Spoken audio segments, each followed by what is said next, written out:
Om Swastiastu. Om Swastiastu. Selamat pagi kepada Bu Lucy dan selamat pagi juga untuk teman-teman D4. Kami dari kelompok 2, mata kuliah analisis laporan keuangan. Di sini kelompok kami akan membahas tentang rasio keuangan bank. Sebelumnya, perkenalkan nama dari kelompok 2, yaitu Perkenalkan, nama saya Komang Meli Krisna Devi, NPM 153. Perkenalkan, nama saya Nika Desri Diastini, NPM 161.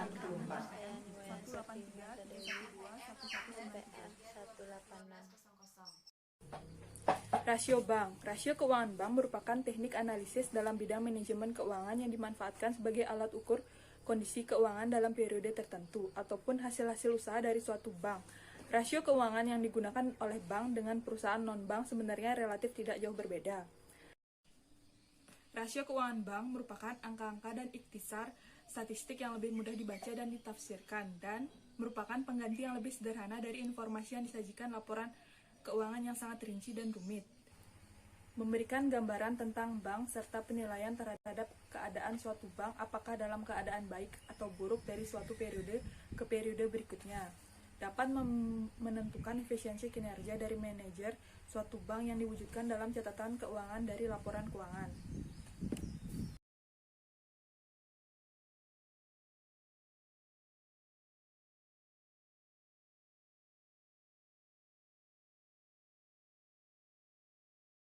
Jenis-jenis rasio bank, yaitu ada 3. Yang pertama, rasio likuiditas bank. Yang kedua, rasio solvabilitas bank.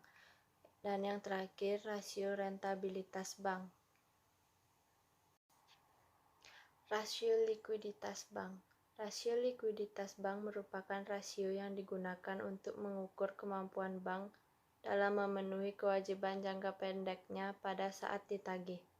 Dengan kata lain, bank dapat membayar kembali pencairan dana para deposannya pada saat ditagih serta dapat mencukupi permintaan kredit yang telah diajukan.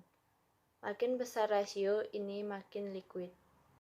Jenis-jenis rasio likuiditas bank, yaitu yang pertama quick ratio.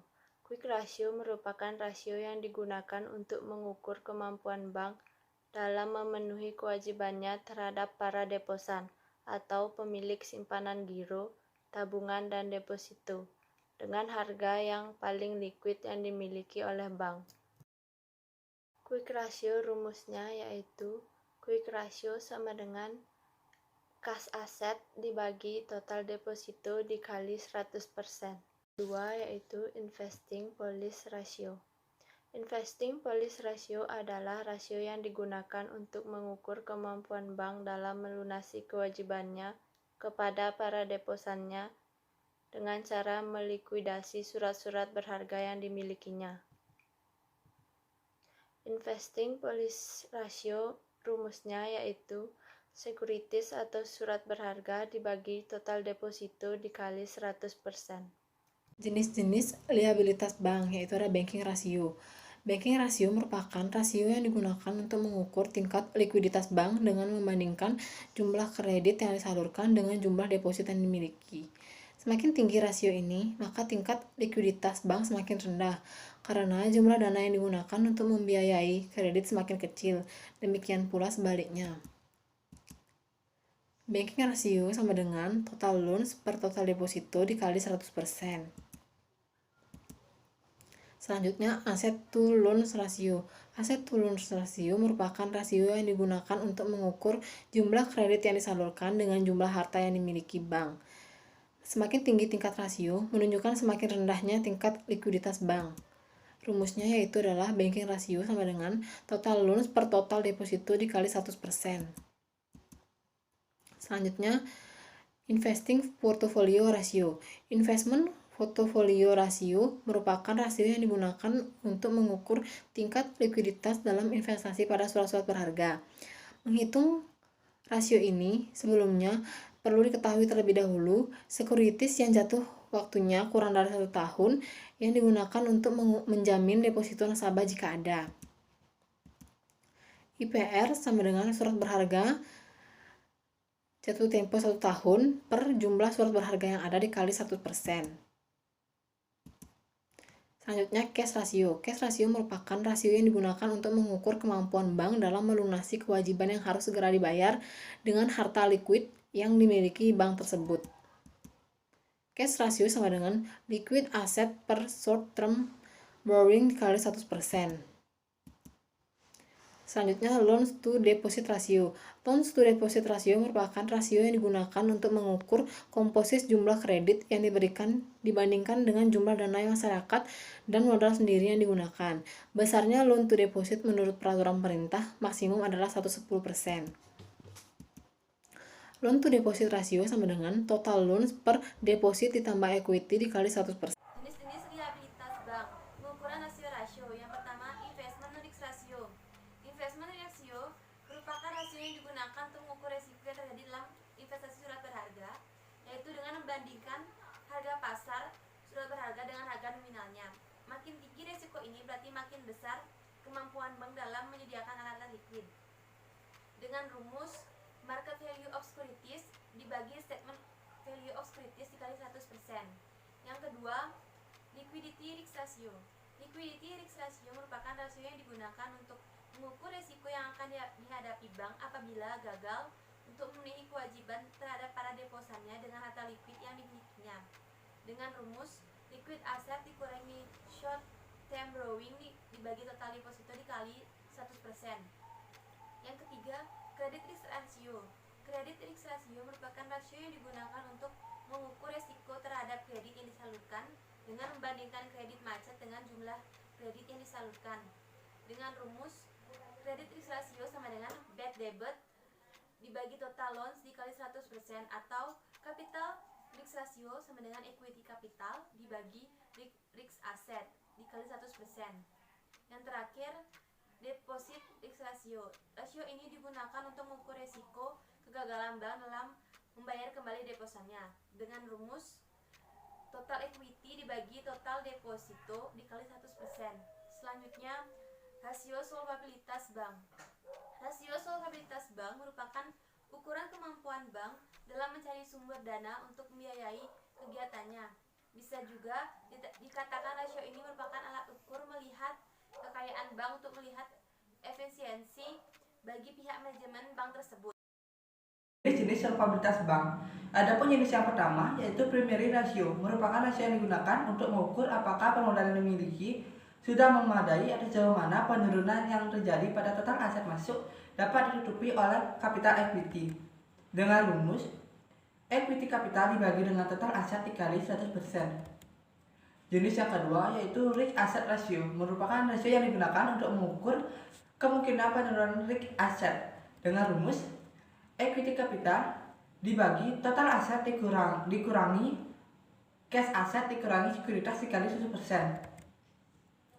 Jenis yang ketiga yaitu secondary risk ratio, yaitu rasio yang digunakan untuk mengukur kemungkinan pengukuran penurunan aset yang mempunyai risiko lebih tinggi.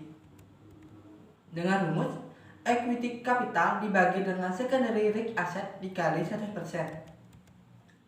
Jenis yang keempat yaitu capital ratio, merupakan rasio yang digunakan untuk mengukur permodalan dan cadangan penghapusan dengan penanggungan pengkreditan, terutama rasio yang terjadi karena bunga gagal tertagih. Dengan rumus equity capital ditambah reserve for loan loss yang dibagi dengan total loss dikali 100%. Jenis yang terakhir yaitu capital adequacy ratio, merupakan rasio yang digunakan untuk mengukur kecukupan modal yang menunjukkan kemampuan perbankan dalam menyediakan dana yang digunakan untuk mengatasi kemungkinan rasio kerugian. Untuk mencari rasio ini diperlukan terlebih dahulu ketahui besaran entitas rasio yang akan terjadi dalam pemberian kredit yang akan terjadi dalam perdagangan surat berharga. Dengan rumus yaitu equity capital dikurangi fixed asset dibagi dengan total loss dikurang sekuritas dikali 100%. Yang kedua yaitu equity capital dibagi dengan total loss dikurang sekuritas dikali 100%. Rasio rentabilitas bank. Rasio rentabilitas adalah rasio untuk mengukur tingkat perolehan keuntungan dibandingkan penjualan atau aktiva.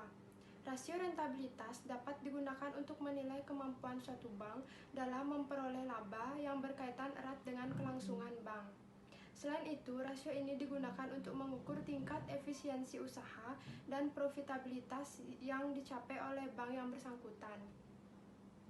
Jenis-jenis rasio rentabilitas bank yaitu yang pertama gross profit margin, yaitu rasio ini digunakan untuk mengetahui presentasi laba dari kegiatan usaha murni dari bank yang bersangkutan dikurangi biaya-biaya. Rumusnya GPM sama dengan operating income dikurangi operating expense dibagi operating income dikali 100%. Yang kedua yaitu net profit margin.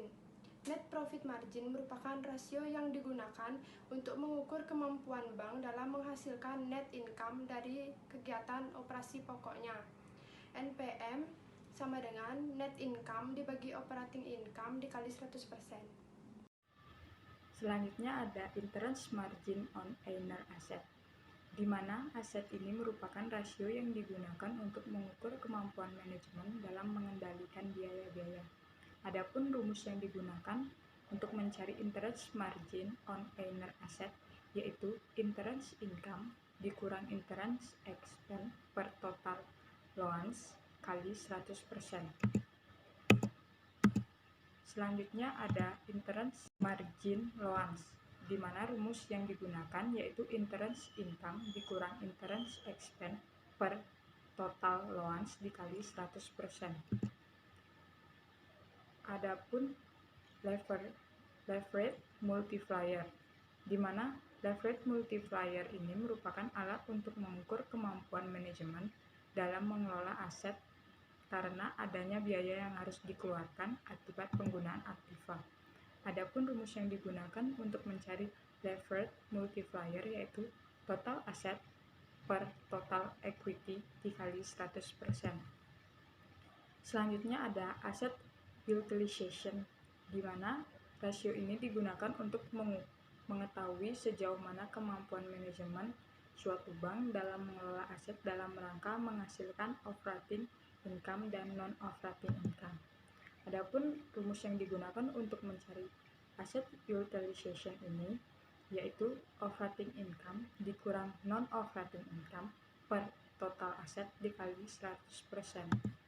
Selanjutnya ada interest expense ratio, di mana interest expense ratio merupakan rasio yang digunakan untuk mengukur besarnya persentase antara bunga yang dibayar kepada para deposannya dengan total deposit yang ada di bank.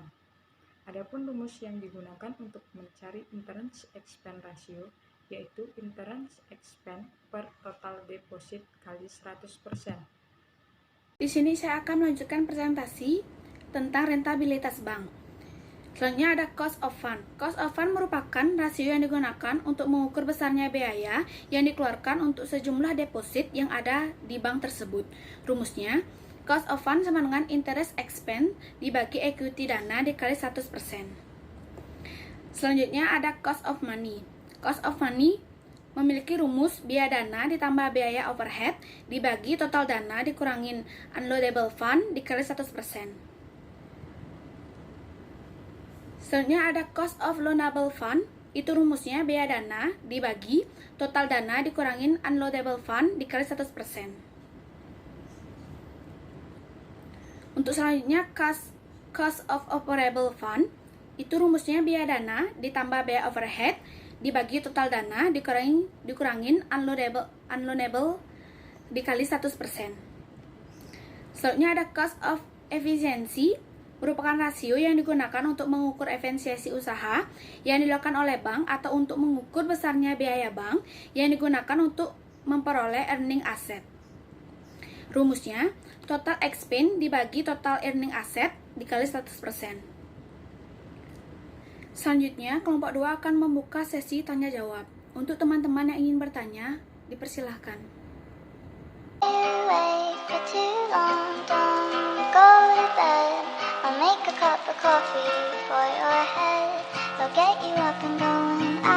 Sekian dari pemaparan materi kelompok 2. Apabila ada kesalahan, baik dalam pengucapan maupun dalam materi yang kami sajikan, kami mohon maaf. Dan kami ucapkan terima kasih bagi teman-teman dan juga Bu Lucy yang sudah menyaksikan presentasi ini. Dan kami tutup dengan Parama Santi. Om Santi Santi Santi Om. Om Santi Om Santi Santi Santi Santi Santi Om.